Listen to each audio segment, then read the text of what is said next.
بسم اللہ الرحمن الرحیم۔ تاریخ کے اوراق میں ایک زبردست مارکہ ہم دیکھتے ہیں محرم 7 ہجری میں۔ مدینہ سے چند میل دور خیبر عہد نبوی کا جو ہے وہ اسرائیل بن چکا تھا۔ وہاں پہ سارے یہودی اکٹھے ہو چکے تھے، مدینہ سے نکالے گئے بھی وہاں پہ تھے،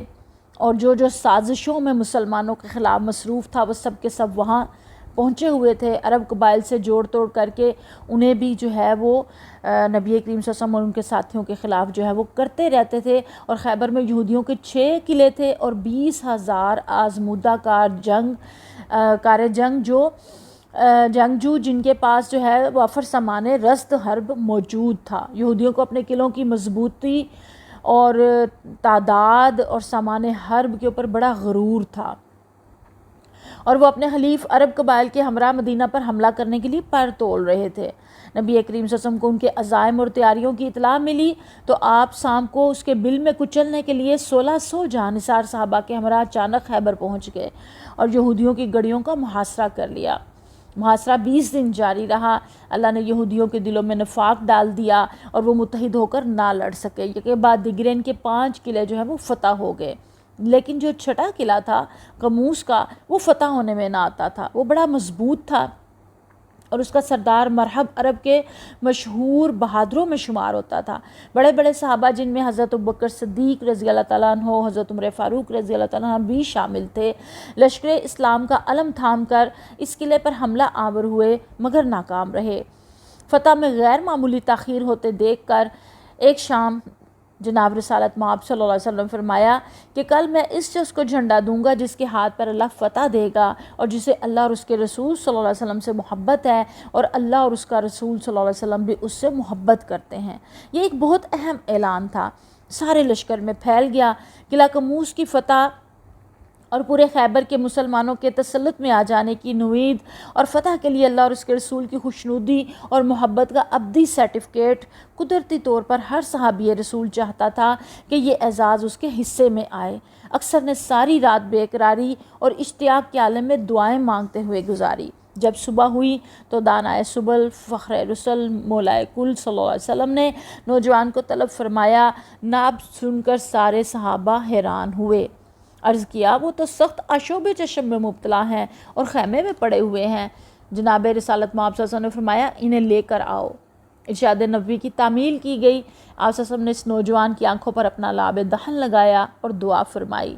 حیرت انگیز طور پر نوجوان کی آنکھوں کی تکلیف جاتی رہی۔ پھر آپ صلی اللہ علیہ وسلم نے اپنے دست مبارک سے انہیں لشکر اسلام کا علم عطا کیا اور فرمایا جاؤ اللہ حافظ اور ناصر ہو، پہلے قموس کے یہودی کو نرمی سے اسلام پیش کرو، اگر ایک شخص بھی تمہاری تبلیغ سے اسلام لے آئے تو 100 سرخ اونٹوں سے بہتر ہے۔ نوجوان لشکر اسلام کا جھنڈا اٹھا کے آگے بڑھے، لشکر ان کے پیچھے پیچھے تھا۔ قلعے کے سامنے پہنچ کر انہوں نے بآواز بلند یہود کو پکار کر کہا کہ فتنہ فساد سے باز آ جاؤ، اسلام قبول کر لو یا امن و صلح سے رہنے کا معاہدہ کر لو۔ لیکن یہ یہودیوں نے پیشکش کو بڑی حقارت سے ٹھکرا دیا، اور مرحب جو سردار تھا جو 1000 سواروں کے برابر سمجھا جاتا تھا، لوخے میں غرق بڑے غرور کے ساتھ رجزیہ اشعار پڑھتے ہوئے نکلا اور مبارزت کی طلبی کی، یعنی کہ کون میرے مقابلے میں آتا ہے۔ نوجوان نے بھی رجزیہ اشعار پڑھے اور مرحب کو پہلے وار کرنے کا موقع دیا۔ اس نے پوری طاقت اور مہارت سے تلوار کا وار کیا، لیکن نوجوان نے بڑی مہارت سے وار بچایا اور دشمن پر اس زور اور قوت سے وار کیا کہ تلوار خود اس کی سر کو کاٹتے ہی دانتوں تک اتر گئی اور ضرب کی آواز لشکر تک پہنچی، اور یہودی شہ سوار ایک ہی وار میں جو ہے وہ ڈھیر ہو گیا۔ یہودیوں پر دہشت طاری ہو گئی اور اس کے بعد جو ہے کوئی بھی نہ آیا، اور گھمسان کی لڑائی ہوئی اور 93 یہودی مارے گئے اور 20 مسلمان شہید ہوئے، اور قموس کی تسخیر کے بعد پوری وادی خیبر جو ہے وہ مسلمانوں کے قبضے میں آ گئی۔ اور یہ نوجوان کون تھا جنہیں رسول اللہ صلی اللہ علیہ وسلم نے آشوب چشم کے باوجود بطور خاص بلا کر علم دیا، اور جن کے ہاتھ پر خیبر کا ناقابل تسخیر سمجھے جانے والا مضبوط ترین قلعہ جو ہے وہ فتح ہو گیا؟ یہ تھے حضرت علی مرتضیٰ رضی اللہ تعالی عنہ، اشرا بشرا کی برگزیدہ ہستی، پیارے نبی کریم صلی اللہ علیہ وسلم کے چچا زاد، بھائی اور داماد حضرت علی کرم اللہ وجہ۔ جن کی شجاعت اور دینداری کو بعد کی نسلوں نے بھی جو ہے وہ ہمیشہ یاد رکھا اور وہ جو ہے وہ بہادری کا نشان بن گئے۔ ہم دیکھتے ہیں کہ حضرت علی رضی اللہ تعالیٰ عنہ عام الفیل سے تقریباً 29 برس بعد اور بعثت نبوی سے تقریباً 10 برس پہلے ماہ رجب کی 13 تاریخ کو بروز جمعہ عالم وجود میں تشریف لائے۔ آپ باپ اور ماں دونوں کی طرف سے ہاشمی النسب تھے۔ والد کا نام ابو طالب بن عبد المطلب تھا اور والدہ کا نام فاطمہ بنت اسد بن ہاشم بن عبد مناف بن قصا، اور ابو طالب جناب رسالت مآب صلی اللہ علیہ وسلم کے حقیقی چچا تھے۔ اعلان نبوت کے بعد کفار قریش کے مقابلے میں مرتے دم تک نبی کریم صلی اللہ علیہ وسلم کی حمایت اور حفاظت کرتے رہے۔ اپنے والد عبد المطلب کے بعد وہ بنی ہاشم کے سردار ہوئے۔ انہوں نے اپنے اس نومولود بیٹے کا نام زید رکھا، والدہ نے حیدر رکھا، اور ابو طالب کی مالی حالت آپ جانتے ہیں کہ اچھی نہیں تھی، تو انہوں نے کم سنی ہی میں پیارے نبی کریم صلی اللہ علیہ وسلم نے ان سے جو ہے وہ حضرت علی کو جو ہے وہ اپنی سرپرستی میں لے لیا اور ان کا نام علی رکھا۔ نبی کریم صلی اللہ علیہ وسلم نے ان کا نام رکھا۔ تاریخ میں اسی نام سے مشہور ہوئے۔ حیدر کے نام کا بھی حوالہ آیا، لیکن زید کا نام جو ہے وہ محو ہو گیا۔ اور پھر بعثت نبوی سے 10 سال قبل جو ہے وہ پیدا ہوئے اور ان کی والدہ حضرت خدیجہ الکبریٰ بنی۔ ان کے دامن رحمت میں انہوں نے جو ہے وہ پرورش پائی، پل کر جوان ہوئے، اور جو ہے ان کی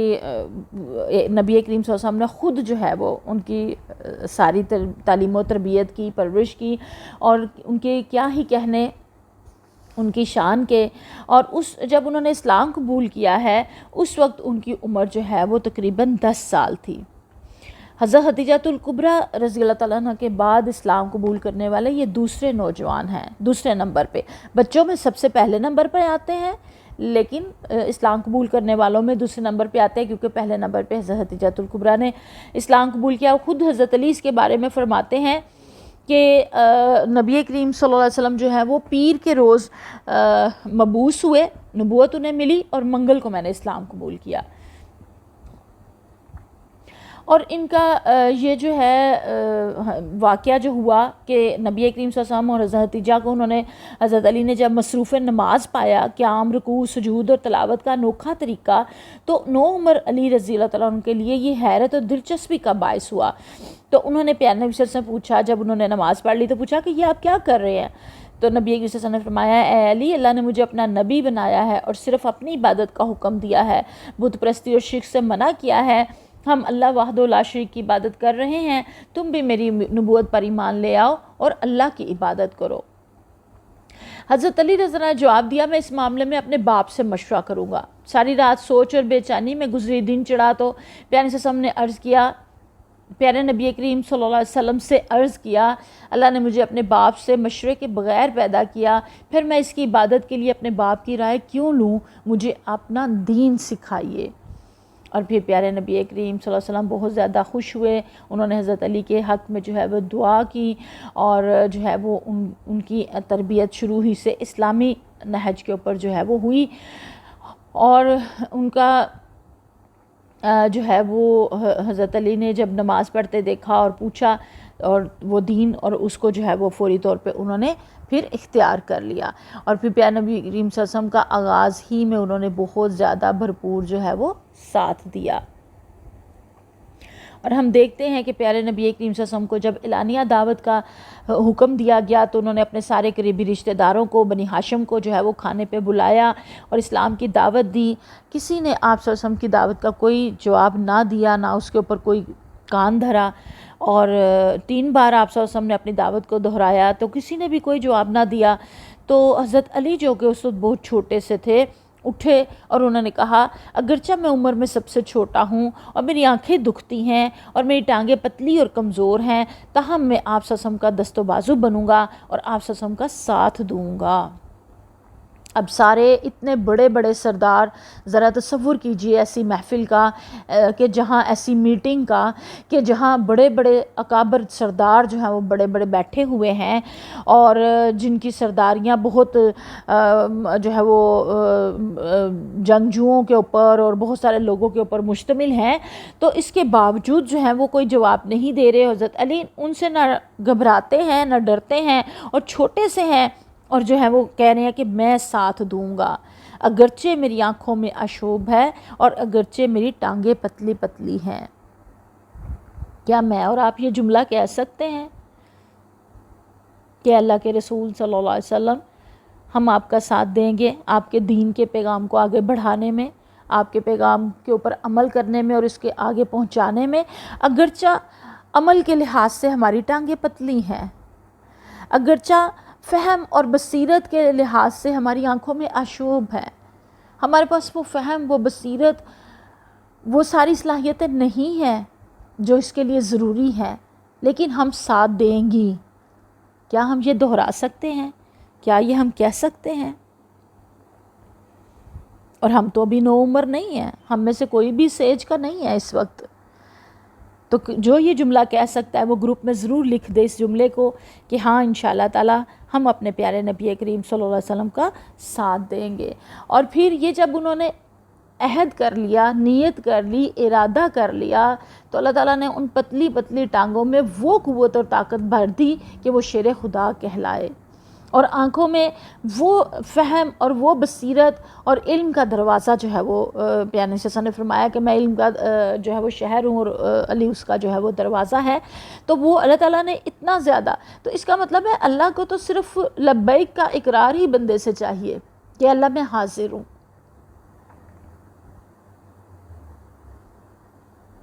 اس کا مطلب ہے میں نے اور آپ نے صرف اتنا ہی کہنا ہے کہ اللہ ہم حاضر ہیں،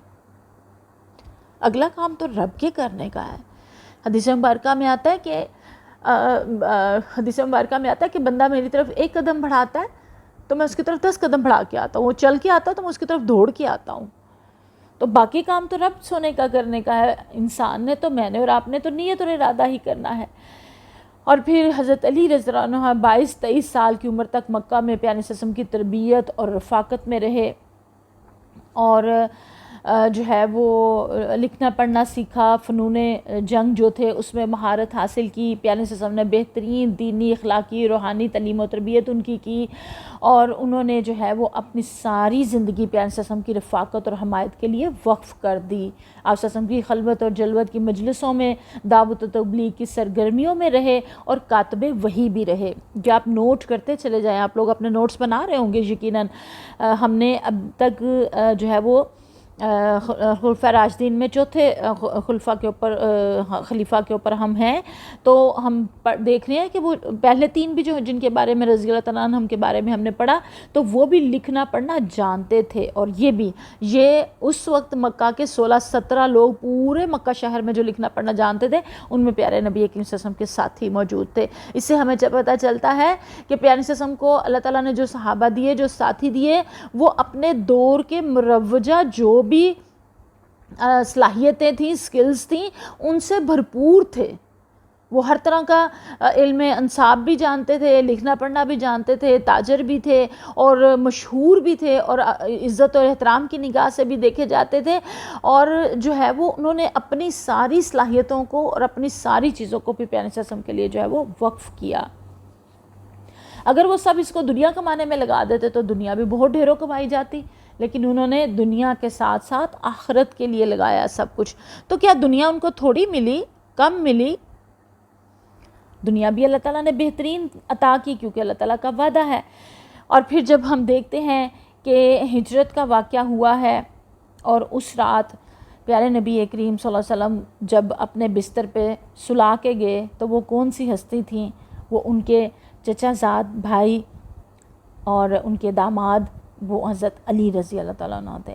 آپ نے حکم دیا کہ ہجرت کی رات کو چادر اوڑھ کے بستر پر سو جائیں، اور صبح لوگوں کی امانتیں واپس کر کے جو ہے وہ مدینہ چلے آئیں۔ اور وہ بڑی خوفناک اور خطرناک رات تھی، دشمن قتل کرنے کے لیے ارد گرد جمع ہو گئے تھے، اور خطرہ پتہ تھا، وہ کچھ بھی سلوک کر سکتے تھے پیارے نبی کریم صلی اللہ علیہ وسلم کے بعد حضرت علی رضی اللہ عنہ کے ساتھ، لیکن حضرت علی ذرا بھی نہ گھبرائے نہ پریشان ہوئے، بلکہ وہ کہتے ہیں مجھے تو اتنی مزے اور سکون کی نیند آئی کہ جو کبھی آئی ہی نہیں تھی، پیارے صلی اللہ علیہ وسلم کی چادر لے کے سو گئے۔ اور یہ پیارے نبی کریم صلی اللہ علیہ وسلم کے بستر پر سونا کسی اور صحابی کے حصے میں نہیں آیا، یہ اتنا بڑا اعزاز ہے جو حضرت علی رضی اللہ تعالیٰ عنہ کو جو ہے وہ ملا ہے۔ اور کفار قریش کا جتھا تلواریں، نیزے، خنجر سنبھالے منتظر تھا کہ کب نبی کریم صلی اللہ علیہ وسلم تہجد کی نماز ادا کرنے کے لیے نکلیں اور کب جو ہے وہ سارے حملہ آور ہو جائیں۔ اور جب انہیں نہ ملے پیارے نبی کریم صلی اللہ علیہ وسلم تو ساری رات تو وہ سوئے وہاں کھڑے رہے اور اس کے لیے پہرا لگاتے رہے کہ جیسے ہی پیارے صلی اللہ علیہ وسلم نکلیں گے وہ سوئے بھی نہ، اور پہرا دیتے رہے کہ نکلیں گے تو ہم نعوذ باللہ جو ہے وہ قتل کر دیں گے۔ پیارے صلی اللہ علیہ وسلم ان کے درمیان سے سورہ یاسین پڑھتے ہوئے نکل گئے اور ان کے سروں پہ خاک مٹی ڈال دی، ان کو پتہ ہی نہ چلا۔ اور جب وہاں دیکھا حضرت علی ہیں تو وہ بڑے سٹ پٹائے، ان کو مارا پیٹا بھی جو ہے وہ آتا ہے سیرت میں کہ جو ہے وہ ان کو مارا پیٹا بھی کہ کہاں گئے ہیں، تو وہ کب بتانے والے تھے کہ وہ کہاں گئے ہیں، انہوں نے کہا مجھے تو نہیں معلوم۔ اور پھر امانتیں جو ہے وہ ان کے سپرد کیں اور اس کے بعد پھر پیارے صلی اللہ علیہ وسلم کے پیچھے ہی مدینہ تشریف لے گئے، اور قبا میں پھر جب پیارے نبی کریم صلی اللہ علیہ وسلم پہنچ چکے تھے وہاں حاضر ہوئے۔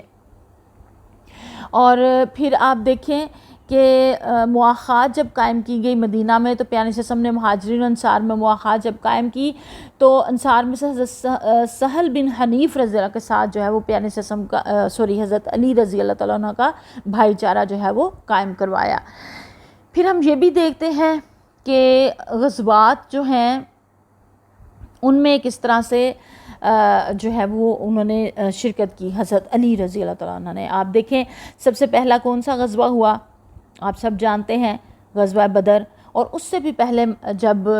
جو ہے وہ مسجد کی تعمیر کا حصہ سلسلہ چلا مسجد نبوی کا تو حضرت علی رضی اللہ عنہ نے 11 اینٹ ڈھونے میں پیارے نبی صلی اللہ علیہ وسلم کا ساتھ دیا، اور اپنی معاش کے لیے بھی محنت مزدوری کرتے تھے، لیکن پیارے صلی اللہ علیہ وسلم کا آ کے بھرپور ہر طرح کا جو ہے وہ ساتھ بھی دیتے تھے۔ ان کی قوت و شجاعت، دلیری و پامردگی اور جانبازی و فداکاری کے جوہر جو ہے وہ غزوات میں کھلے۔ بدر میں انہوں نے جو ہے وہ بڑے بڑے سرداروں کو، عتبہ اور شیبہ کو جو ہے وہ قتل کیا، احد میں بھی شامل ہوئے، خندق میں بھی، خیبر میں بھی، ابھی خیبر ہی کی بات جو ہے وہ ہوئی تھی آپ کے سامنے جو تصویر آئی تھی۔ اور پھر یہاں پہ حضرت علی رضی اللہ کے ہاتھوں جس دن بدر میں 70 جو ہے وہ کافر مارے گئے تو حضرت علی کے ہاتھوں جو ہے وہ 18-19 جو ہے وہ انہی کے ہاتھوں جو ہے وہ قتل ہوئے۔ پھر احد میں آپ دیکھیں کہ علم جو ہے وہ حضرت معصم بن عمیر رضی اللہ تعالیٰ عنہ کے ہاتھ میں تھا، تو جب وہ شہید ہو کے گرے ہیں تو حضرت علی نے فوراً علم کو سنبھال لیا اور بڑی بے جگری کے ساتھ جو ہے وہ لڑے۔ اور احد میں جب پیارے نبی کریم صلی اللہ علیہ وسلم کے بارے میں افواہ اڑائی گئی کہ وہ جو ہے وہ شہید ہو گئے ہیں تو بہت سارے صحابہ میں بددلی پھیل گئی اور مسلمان منتشر ہو گئے، لیکن حضرت علی نے اس وقت میں تلوار سنبھالی اور دشمنوں کی صفوں میں گھس گئے اور بھرپور وار کیا، اور جدھر جدھر وہ جاتے دشمن ایسے کائی کتنا چھٹ جاتا اور سائیڈ ہو جاتا۔ اور جب پتہ چلا کہ پیارے نبی کریم صلی اللہ علیہ وسلم زندہ ہیں تو پھر سارے جو ہے وہ ان کے گرد جمع ہوئے، حضرت علی بھی فوراً پہنچے، اور پھر جب پیارے نبی کریم صلی اللہ علیہ وسلم کو محفوظ مقام پہ لے گئے، اور چونکہ پیارے نبی کریم صلی اللہ علیہ وسلم بہت زیادہ زخمی ہوئے تھے تو حضرت علی رضی اللہ تعالیٰ عنہ اپنے ڈھال میں پانی بھر کر لائے، حضرت فاطمہ رضی اللہ عنہ نے پیارے صلی اللہ علیہ وسلم کے زخموں کو دھویا اور خون بند کرنے کے لیے چٹائی کا ایک ٹکڑا جلا کر اس کی راکھ آپ کے زخموں میں بھری، اور خود حضرت علی رضی اللہ کو 16 زخم آئے، اور انہوں نے بہت زیادہ بہادری کے ساتھ جو ہے وہ اس میں جو ہے وہ دشمن کا مقابلہ کیا۔ پھر غزوہ خندق، ایک شخص بہت کافر جو ہے وہ بہت بہادر تھا اور 1000 سوار کے برابر مانا جاتا تھا، اس نے گھوڑے سے کود کر خندق پار کر کے مبارزت طلب کی تو شیر خدا کی تلوار کے ایک ہی وار سے اپنی جو ہے وہ آخری منزل کو پہنچ گیا اور دشمنوں پر دہشت چھا گئی، اس کے بعد انہوں نے وہ آگے نہیں ہوئے۔ پھر ہم صلح حدیبیہ میں دیکھتے ہیں کہ جب معاہدہ تحریر کیا جا رہا تھا تو کفار نے جب اعتراض کیا رسول اللہ کے لفظ کے اوپر کہ ہم یہ نہیں لکھیں گے، ہم آپ کو رسول ہی تو نہیں مانتے، یہی تو آپ کا اور ہمارا جھگڑا ہے، تو آپ محمد بن عبداللہ لکھیے اپنا نام، اب چونکہ رسول اللہ لکھا جا چکا تھا تو پیارے وسلم نے کہا کہ اچھا اس کو مٹا دیں، تو حضرت علی رضی اللہ عنہ نے فرمایا کہ میں تو یہ کام نہیں کر سکتا، مجھ سے تو نہیں ہو سکتا، میں تو آپ کا نام نہیں مٹا سکتا رسول اللہ۔ تو پھر پیارے نبی صلی اللہ علیہ وسلم نے فرمایا اچھا چلو مجھے خود بتاؤ۔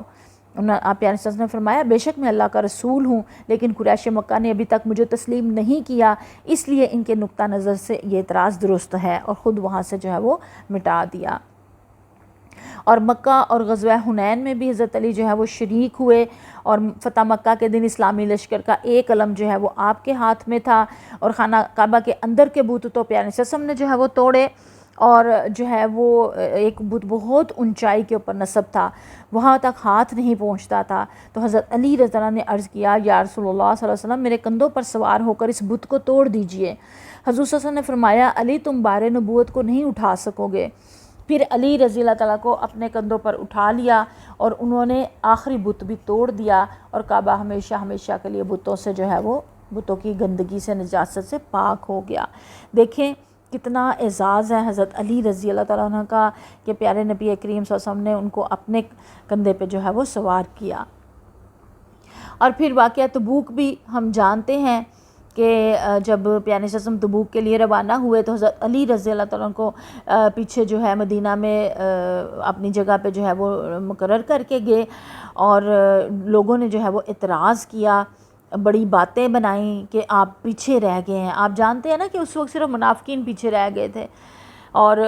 جو ہے وہ لیکن حضرت علی کو تو خود پیارے صلی اللہ علیہ وسلم جو ہے وہ اپنا جو ہے وہ نائب بنا کے چھوڑ کے گئے تھے۔ تو کفار نے جب تانے دیے تو حضرت علی جو ہے وہ حضور صلی اللہ علیہ وسلم کے پیچھے روانہ ہو گئے، اور جرف کے مقام پہ آپ صلی اللہ علیہ وسلم سے مل کر عرض کیا یا رسول اللہ صلی اللہ علیہ وسلم آپ مجھے عورتوں اور بچوں میں چھوڑے جاتے ہیں۔ آپ صلی اللہ علیہ وسلم نے فرمایا اے علی کیا تمہارے لیے کافی نہیں کہ تم میرے لیے اسی طرح ہو جیسے موسیٰ علیہ السلام کے لیے ہارون علیہ السلام تھے، سوائے اس کے کہ میرے بعد کوئی نبی نہیں ہے۔ تو پیارے صلی اللہ علیہ وسلم کا یہ فرمان سنا تو حضرت علی مطمئن ہو گئے اور مدینہ جو ہے وہ واپس لوٹ گئے۔ پھر ہم دیکھتے ہیں کہ پیارے نبی کریم صلی اللہ علیہ وسلم نے جو ہے وہ ان کی شادی جنگ بدر کے بعد اپنی محبوب ترین صاحبزادی حضرت فاطمہ الزہرا رضی اللہ عنہا کے ساتھ کی، اور فرمایا پیاری بیٹی میں نے اپنے خاندان کے بہترین شخص سے تمہاری شادی کی ہے، اور جو ہے ضروری شادی کا جو ساز و سامان تھا اس میں حضرت علی کے پاس اور کچھ نہیں تھا اس وقت، تو زرہ انہوں نے اپنی فروخت کی۔ حضرت عثمان غنی نے وہ زرہ 400 درہم میں خرید لی، لیکن اس کو بعد میں ہدیے کے طور پہ ان کو واپس بھی کر دیا، اس کی پیمنٹ بھی پہلے کر دی اور بعد میں وہ بھی جو ہے وہ واپس۔ تو پیارے صلی اللہ علیہ وسلم کو جب پتہ چلا تو انہوں نے حضرت عثمان غنی رضی اللہ تعالیٰ عنہ کے حق میں کلمات خیر کہے، اور اس رقم سے پھر ضروری سامان خریدا گیا اور ولیمے کا جو ہے وہ انتظام کیا گیا۔ اور حضرت فاطمہ الزہرا رضی اللہ تعالیٰ عنہ سے 3 صاحبزادے حضرت حسن رضی اللہ تعالیٰ عنہ، حسین رضی اللہ تعالیٰ عنہ اور محسن رضی اللہ تعالیٰ عنہ۔ حسن اور حسین رضی اللہ تعالیٰ عنہ کے بارے میں تو ہم نے سنا پڑھا جانتے ہیں، لیکن حضرت محسن جو ہیں ان کے بارے میں اتنا جو ہے وہ نہیں ہم جانتے، اور وہ اس وجہ سے کہ وہ بچپن ہی میں فوت ہو گئے تھے، وہ بچپن میں وفات پا گئے تھے، اور باقی ان کی بیٹیوں میں جو ہے وہ ام کلثوم رضی اللہ تعالیٰ عنہ اور زینب رضی اللہ تعالیٰ عنہ پیدا ہوئیں، اور باقی چاروں بچوں نے جو ہے وہ اسلامی تاریخ میں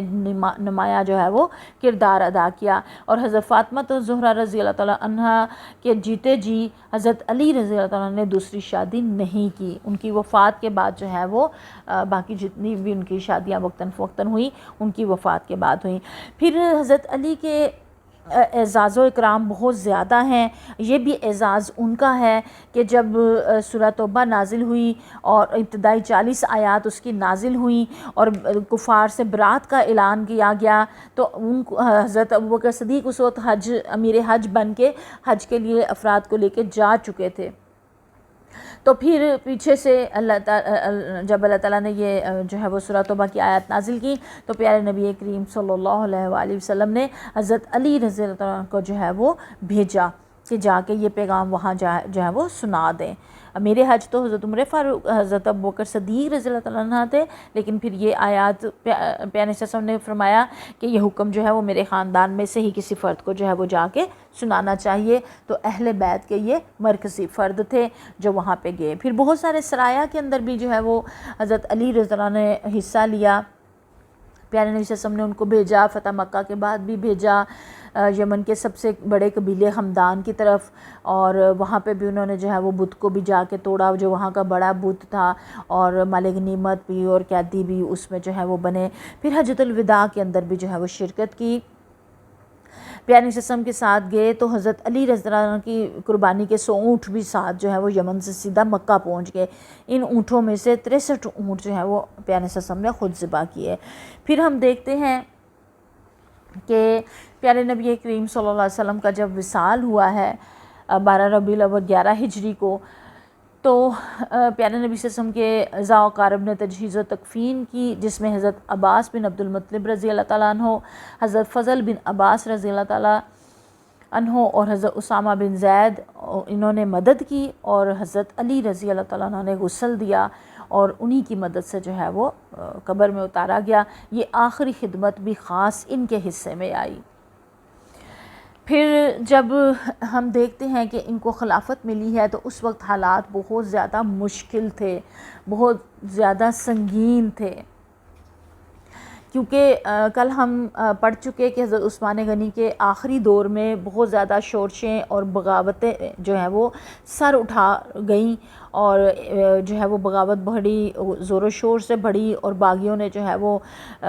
مدینہ کے اوپر ایک قسم کا سمجھ لیں کہ جیسے قبضہ ہی کر لیا، اور کسی کو بھی جو ہے وہ اپنے خلاف اٹھنے نہیں دیا، اور انہی سارے ہنگامہ خیزیوں اور مشکلات کے اندر جو ہے وہ حضرت علی رضی اللہ تعالیٰ عنہ کی جو ہے وہ بیعت ہوئی، اور ان کا 4 سال اور 9 ماہ کا جو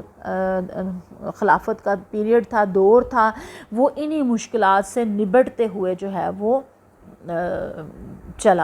گزرانا، اور انہوں نے بہت اہم کچھ کام بھی اس میں اپنی رعایا کے لیے کیے، لیکن جو ہے وہ آزمائشوں کا دور تھا، فتنے تھے بہت زیادہ، تو اسی میں پھر جنگ جمل ان فتنوں سے نبڑتے حالات کو سدھارتے یہودیوں نے اور مجوسیوں نے اور انہوں نے مل کے جو ہے وہ سازشوں کا ایسا جال بنا کہ بات کو بڑے بڑے صحابہ کرام بھی جو ہے وہ ان تک بات کو کلیئر ہو کے انہوں نے جانے نہیں دیا، اتنی جو ہے وہ شک و شبہات اور اتنی مشکلات جو ہے وہ پیدا کر دیں۔ تو اسی میں پھر جنگ جمل اور جنگ صفین اور جنگ نہروان، اور انہی سے نبڑتے آپ کا جو ہے وہ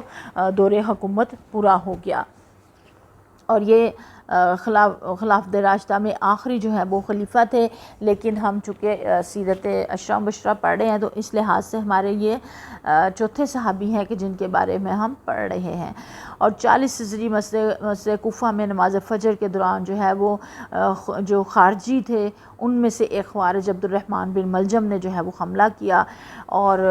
حضرت علی جو ہے وہ بہت زیادہ زخمی ہو گئے، اور 2 دن کے بعد جو ہے وہ پھر ان کی وفات ہو گئی، شہادت ہو گئی۔ اور ان کے اوصاف اور خصوصیات بہت زیادہ ہیں،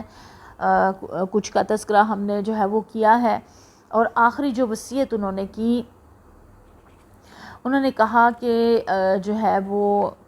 میرا جو قاتل ہے اس کے ساتھ جو ہے برا سلوک نہ کیا جائے، اس کو جو ہے وہ اچھے طریقے سے رکھا جائے، کھلایا پلایا جائے، اس کا ساری ضروریات کا خیال رکھا جائے، اور جو جتنا میرا بدلہ ہے بس اتنا ہی لیا جائے، اس سے زیادہ اس کے ساتھ جو ہے وہ برا سلوک نہ کیا جائے۔ اور پھر یہ بھی بتایا کہ جو بھی نصیحتیں کی ہیں اس کے اوپر جو ہے حضرت حسن رضی اللہ تعالیٰ عنہ، حضرت حسین رضی اللہ تعالیٰ عنہ کو بلایا اور فرمایا میں تم دونوں کو اللہ سے ڈرنے کی وصیت کرتا ہوں، اور تم دونوں دنیا کو ہرگز تلاش نہ کرنا، خواہ دنیا تم سے بغاوت کیوں نہ کرے، اور جو شے تم سے ہٹا دی جائے اس پر رونا نہیں، ہمیشہ حق بات کہنا، یتیموں پر رحم کرنا، پریشان حال کی مدد کرنا، آخرت کی تیاریوں میں مصروف رہنا، ہمیشہ ظالم کے دشمن اور مظلوم کے حامی رہنا، اور کتاب اللہ کے احکام پر عمل کرنا، اللہ کے دین میں کسی ملامت کرنے والے کی ملامت سے نہ گھبرانا۔ اور پھر خاص طور پہ حضرت حسن رضی اللہ تعالیٰ سے مخاطب ہو کر انہیں فرمایا اے میرے بیٹے تو اللہ سے ڈرتے رہنا، نماز وقت پر ادا کرنا، زکوٰۃ کو اس کے مصرف میں خرچ کرنا، وضو اچھی طرح کرنا کیونکہ بغیر وضو کے نماز نہیں ہوتی، اور زکوٰۃ روکنے والے کی نماز قبول نہیں ہوتی۔ ہر وقت گناہوں کی مغفرت طلب کرنا، غصہ پینا، صلہ رحمی کرنا، جاہلوں سے بردباری سے کام لینا، قرآن کو لازم پکڑے رہنا، پڑوسیوں کے ساتھ اچھا سلوک کرنا، نیکی کا حکم دینا اور برائی سے روکنا اور بچنا۔ اور پھر تیسرے بیٹے کو بھی نصیحت کی کہ بڑے بھائیوں کی توقیر اور احترام کرنا اور جو کچھ اس پر بلا تاخیر عمل کرنا۔ یہ محمد بن حنفیہ تھے، یہ دوسری بیوی سے تھے، اور ان کو بھی۔ اور پھر کہا اے بنی عبد المطلب، خبردار میرے بعد مسلمانوں کا خون بہانے کے در پہ نہ ہو جانا، میرے قاتل کے سوا کسی اور کو قتل نہ کرنا۔ اور پھر جو ہے وہ اس کے علاوہ بھی ایک کافی لمبی جو ہے وہ ان کی وصیت ہے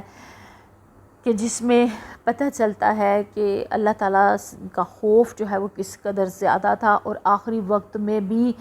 اپنی امت کو خدا خوفی کی تلقین اور اپنے گھر والوں کو بھی خدا خوفی کی تلقین اور نماز کی اور زکوٰۃ کی اور ان ادائیگیوں کی جو ہے وہ کرتے رہے۔ اور یہ بھی فرمایا کہ تمہارا پروردگار رب ہے، اللہ ہے، اس بات کی کہ تم صرف اسلام کی حالت میں جان دینا، میں تمہیں وصیت کرتا ہوں تم سب مل کر اللہ کے دین کو مضبوطی سے تھام لو اور باہمی متفرق نہ ہو جاؤ۔ اور میں نے رسول اللہ صلی اللہ علیہ وسلم کو فرماتے سنا ہے کہ باہم ایک دوسرے سے تعلق رکھنا اور اصلاح کرنا نفل نمازوں اور روزوں سے بہتر ہے۔ تم اپنے تمام رشتہ داروں سے اچھا سلوک کرنا، اس سے اللہ تم پر تمہارے حساب میں نرمی فرمائے گا۔ یتیموں کے معاملے میں اللہ سے ڈرنا، انہیں اتنا موقع دینا کہ اپنی زبان سے تم سے مدد طلب کرے، نہ تمہاری موجودگی میں پریشانی میں مبتلا ہوں، اور اللہ سے پڑوسیوں کے حقوق کے بارے میں ڈرو، کیونکہ رسول اللہ صلی اللہ علیہ وسلم ہمیشہ پڑوسیوں کے حق کی وصیت کرتے رہے، حتیٰ کہ ہمیں یہ خوف پیدا ہو گیا کہ کہیں حضور صلی اللہ علیہ وسلم پڑوسیوں کو وارث بھی نہ بنا دیں۔ قرآن کے بارے میں اللہ سے ڈرو، کہیں قرآن پر عمل کرنے میں تمہارے اغیار تم سے سبقت نہ لے جائیں۔ نماز کے بارے میں اللہ سے ڈرو، کیونکہ یہ تمہارے دین کا ستون ہے۔ تم اپنے پروردگار کے گھر مسجد کے بارے میں بھی اللہ سے ڈرو، اور کسی وقت بھی جب تم زندہ رہو اسے خالی نہ چھوڑو۔ اب یہ دیکھیں مسجدوں کی آباد کاری کی بھی ان کو فکر تھی۔ آج ہماری مسجدوں کا کیا حال ہے؟ جو عید پہ ہوتے ہیں لوگ، جو جمعے کو ہوتے ہیں، وہ کہیں اور فجر میں نظر نہیں آتے ہیں۔ اور ہماری اپنی نمازیں، اللہ تعالیٰ ہمیں ہماری نسلوں کو نمازی بنا دے، ہمارے بچوں کو۔ اور پھر فرمایا جہاد کے معاملے میں اللہ سے ڈرو اور اپنی جانوں اور مالوں سے جہاد کرو۔ زکوٰۃ کے بارے میں بھی اللہ سے ڈرو، کیونکہ پروردگار کے غصے کو بجھاتی ہے، اور ذمیوں کے بارے میں بھی اللہ سے ڈرتے رہو۔ اب یہ جو اقلیتیں تھیں، جو جن کی ذمہ داری تھی، ان کے بھی بارے میں جو ہے وہ تلقین کی۔ اور نیکی اور تقوی کے معاملے میں ایک دوسرے کی مدد کرو، قطع رحمی اور تفرقہ بازی نہ کرنا، نافرمانی اور سرکشی میں کسی کی مدد نہ کرنا، اللہ سے ڈرو کیونکہ وہ سخت عذاب دینے والا ہے۔ اور اس طرح کی بہت ساری جو ہے وہ نصیحتیں اور وصیتیں جو ہے وہ حضرت علی رضی اللہ عنہ جو ہے وہ کی، اور بے مثال ان کی شجاعت، وفاداری اور قربانی بھی بے پایا، اور عدل و دیانت انہوں نے اس کا معیار قائم کیا، اور تقوی اور زہد بھی جو ہے وہ پوری زندگی میں ہمیں جو ہے وہ نظر آتا ہے۔ اور ہمیں یہ بھی پتہ چلتا ہے کہ جب ایک دشمن یہودی کے اوپر قابو پا کے اور اپنی تلوار سے جو ہے اس کا سر قلم کرنے لگے، تو اس نے جو ہے وہ غصے میں آ کے تھوک دیا۔ تو حضرت علی رضی اللہ جب کہ اس کو قتل کر رہے تھے تو اس کے سینے سے فوراً اتر آئے، تو اس نے کہا کہ آپ تو مجھے قتل کرنے لگے تھے تو آپ نے چھوڑ کیوں دیا؟ تو انہوں نے کہا پہلے میں تمہیں قتل کرنے لگا تھا اللہ کے لیے، لیکن جب تم نے مجھ پہ تھوک دیا تو اس میں میرے نفس کا غصہ شامل ہو گیا، اور میں نہیں چاہتا کہ اپنے لیے میں کسی کو جو ہے وہ قتل کروں۔ اور جب اس نے کافر نے یہ سنا تو اس نے اس کے بعد اسلام قبول کر لیا کہ یہ کتنا خوبصورت مذہب ہے کہ جو اپنی ذاتی دشمنی اور عناد سے جو ہے وہ روکتا ہے۔ اور پھر ہم یہ بھی دیکھتے ہیں کہ حضرت علی کرم اللہ وجہہ جو ہے وہ کافی جو ہے وہ قوی الجثہ تھے، بہت زیادہ مضبوط تھے، قد درمیانہ تھا، چوڑا چکلا سینہ تھا جس پر بال تھے، دست و بازو مضبوط، شانے چوڑے، اور کھلتا ہوا گندمی رنگ تھا، بڑی بڑی آنکھیں تھیں، شگفتہ چہرہ تھا، کشادہ پیشانی اور ریش مبارک دراز تھی، دونوں شانوں کے درمیان پھیلی ہوئی تھی، جو آخری عمر میں بالکل سفید ہو گئی تھی، اور ایک دفعہ زندگی میں صرف مہندی کا رنگ جو ہے غضب کا رنگ لگایا، اور چہرے مہرے سے ذہانت ٹپکتی تھی۔ خود فرماتے ہیں کہ قرآن کی کوئی آیت ایسی نہیں ہے کہ جس کے بارے میں مجھے نہ پتہ ہو کہ یہ کس بارے میں نازل ہوئی ہے، اور یہ بھی فرماتے تھے کہ مجھ سے جو پوچھنا ہے تم پوچھ لو۔ اور پھر جو ہے وہ لباس میں بعض دفعہ پیوند بھی لگے ہوئے ہوتے تھے، اور لباس بھی اسی طرح سادہ تھا جس طرح جو ہے وہ غذا سادہ تھی۔ کبھی 2 سالن ایک ساتھ استعمال نہیں کیے تھے۔ لباس، غذا اور جسم اور پیٹ، یہ اس کی جسم اور پیٹ کی ناگزیر ضرورت کے لیے بس استعمال کرتے تھے، اس میں نہیں گھسے ہوئے تھے، اور زیادہ جو ہے وہ زہد اور تقوی کی طرف جو ہے وہ ان کا رجحان تھا۔ اور آپ کی مہر خلافت پر الملک للہ، بادشاہی اللہ ہی کے لیے جو ہے وہ لکھا ہوا تھا، اور کبھی بھی ان دنیا کی طرف لپکنے والے نہیں تھے، بلکہ دنیا کو چھوڑ کے ہمیشہ رب کی طرف جو ہے وہ لپکنے والے تھے۔ اور پھر جو ہے وہ ان کی خلافت کا جو ہے جائزہ لیا جاتا ہے اور دیکھا جاتا ہے تو انہوں نے بہت سارے کام جو ہیں وہ فلاح بہبود کے بھی کیے، بیت المال کو جو ہے وہ بڑا استحکام دیا، اور بیت المال میں جو بھی روپیہ پیسہ آتا، جو بھی جزیہ، خراج، غنیمت، زکوٰۃ، صدقات، اموال جو بھی آتے وہ مستحق لوگوں میں فوراً تقسیم کر دیتے، اور جب اس کو خالی کرتے بیت المال کو تو 2 نفل اس کے اوپر پڑھتے اور کہتے اے زمین تجھے گواہی دینی ہوگی کہ میں نے تجھ کو حق کے ساتھ بھرا اور حق ہی کے ساتھ خالی کر دیا۔ اور بیت المال کے دروازے مستحق غربا، مساکین وغیرہ کے لیے ہمیشہ کھلے رہتے تھے، اور غیر مستحق کو نہیں دیتے تھے۔ جو مستحق نہیں نہ ہوتا تھا، وہ چاہے رشتہ دار ہوتا تھا، چاہے وہ کوئی ہوتا تھا، اس کو نہیں دیتے تھے، حال بتا مستحق جو ہوتا تھا اس کو دیتے تھے۔ ایک دفعہ اصفہان کے خراج میں شہد اور چربی آئی، آپ کی صاحبزادی حضرت ام کلثوم کو ضرورت تھی، ان کے مانگنے پر خراج کے انچارج نے حضرت عمر بن ابی سلمہ نے شہد اور چربی کا 1 پیپا بھیج دیا۔ دوسرے دن حضرت علی نے 2 پیپے کم پائے تو ان سے پوچھا تو انہوں نے بتا دیا، تو انہوں نے فوراً ام کلثوم سے 2 پیپے واپس منگوا کے بیت المال میں جمع کرائے، اور کہا جو شہد اور چربی خرچ ہو چکی اس کا اندازہ لگا کر پھر اس کے بھی اپنی طرف سے بیت المال میں پیسے جمع کروا دیے۔ اس قدر زیادہ جو ہے وہ فکر تھی کہ یہ امانت ہے، بیت المال کا مال مال یتیمت ہے، اور ضرورت مندوں پہ۔ آج دیکھیں ہمارے خزانے کا کیا حال ہوتا ہے، کیا اس کو عوام کا پیسہ سمجھا جاتا ہے، کیا وہ عوام کے اوپر خرچ کیا جاتا ہے؟ اور یہ مالی اصطلاحات بھی انہوں نے بہت زیادہ کی، جنگلات کے اوپر محصول عائد کیا جو کہ جنگلات پہ پہلے نہیں تھا، اور پھر جو ہے وہ اس کے علاوہ فوجی استحکامات ہیں ان کے، اور ذمی رعایا کے ساتھ جو ہے وہ سلوک بہت اچھا ان کی۔ وہ والا واقعہ بھی آپ نے پڑھا ہوگا کہ جس میں ان کے خلاف جب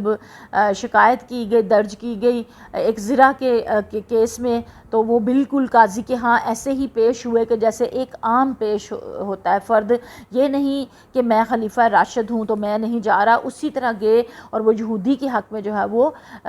فیصلہ ہو گیا۔ قاضی نے نہیں اس بات کو جو ہے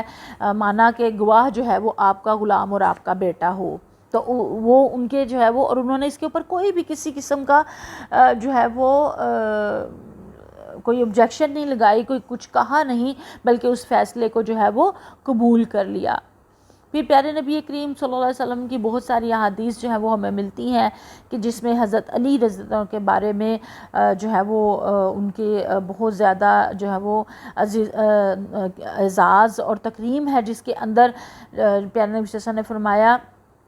کہ جس کا میں مولا یعنی کہ دوست ہوں، علی رضی اللہ کا بھی اس کا مولا دوست ہے، یعنی کہ جو ان کو بنائے گا اپنا دوست، اپنا مولا بنائے گا، میں بھی اس کا دوست اور مولا ہوں۔ اور حضرت عمر فاروق نے جب یہ سنا تو انہوں نے کہا حضرت علی سے کہ آج کے بعد آپ میرے بھی مولا ہیں، یعنی کہ میرے بھی دوست ہیں۔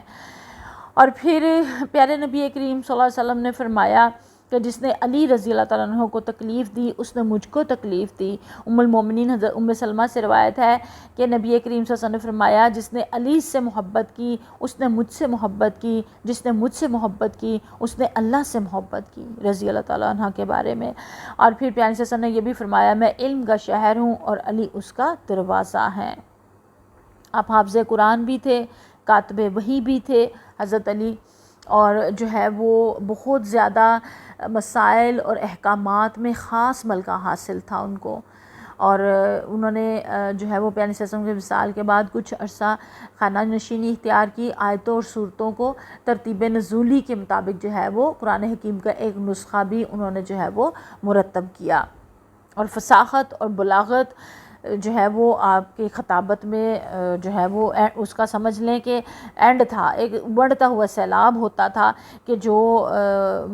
یہ آپ نے خطبات وقتاً فوقتاً دیے، جو خطوط لکھے، تو اس میں پتہ چلتا ہے کہ کس قدر جو ہے وہ